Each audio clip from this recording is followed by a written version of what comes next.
When you study Scripture, you find many examples of believers who dared to trust God so completely that they lived courageously. They dared to be faithful to God and live boldly for Him. Hi, I'm Chris Montgomery, Senior Pastor at Fraser Church. Welcome to Fraser 365. Thank you for joining us as we examine some of the most faithful and courageous heroes of Scripture. We hope this study challenges you to live boldly for Christ today.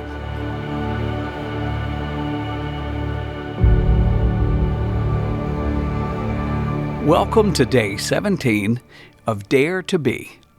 Our devotion today is titled, Dare to Pray. Mark Batterson once wrote, "Bold prayers honor God, and God honors bold prayers."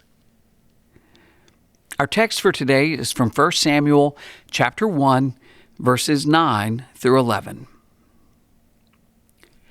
After they had eaten and drunk in Shiloh, Hannah rose. Now Eli the priest was sitting on the seat beside the doorpost of the temple of the Lord. She was deeply distressed and prayed to the Lord and wept bitterly. And she vowed a vow and said, "O Lord of hosts, if you will indeed look on the affliction of your servant and remember me and not forget your servant, but will give to your servant a son, then I will give him to the Lord all the days of his life, and no razor shall touch his head." In her distress and through her tears, Hannah prayed a decisive prayer. The word for prayed in 1 Samuel chapter 1, verse 10 is the Hebrew word palal. It describes seeking divine intervention or judgment, often in an earnest manner.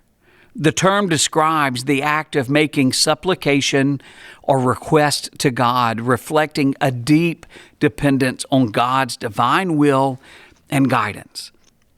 Warren Wiersbe shares these insights.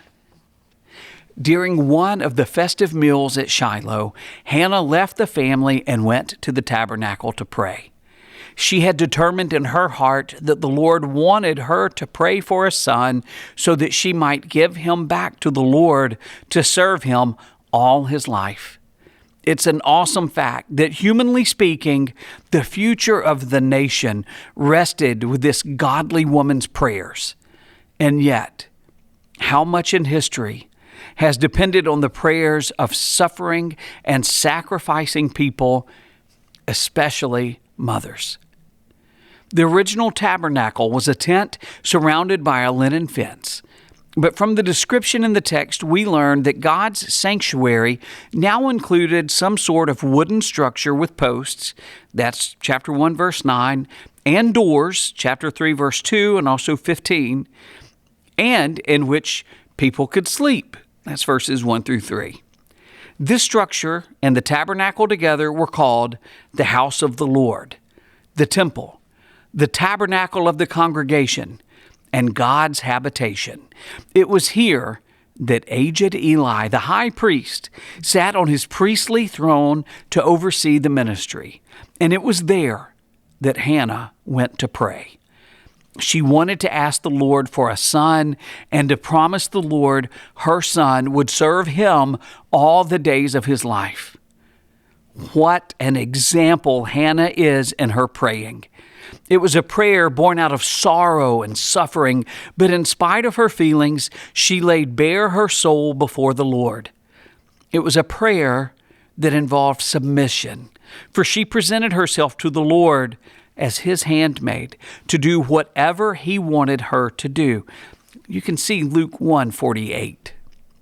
It was a prayer that also involved sacrifice, because she vowed to give her son back to the Lord to be a Nazirite. You can see Numbers chapter 6 on that.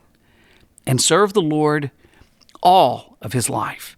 In praying like this, was Hannah bargaining with the Lord? I don't think so. Bearing a son would have removed her disgrace and perhaps ended her rival's persecution. But giving up the son was another matter. Perhaps it would have been easier for her to go on living in barrenness than to have a child for 3 years and have to give him up forever. I wonder if God had given Hannah an inner conviction that her son would play an important part in the future of the nation. Hannah prayed a daring prayer out of deep desperation. In times of trials, people tend to reach out and trust God at deeper levels than before. When all you can do is look up, you're at a great vantage point to see God. Some questions to consider.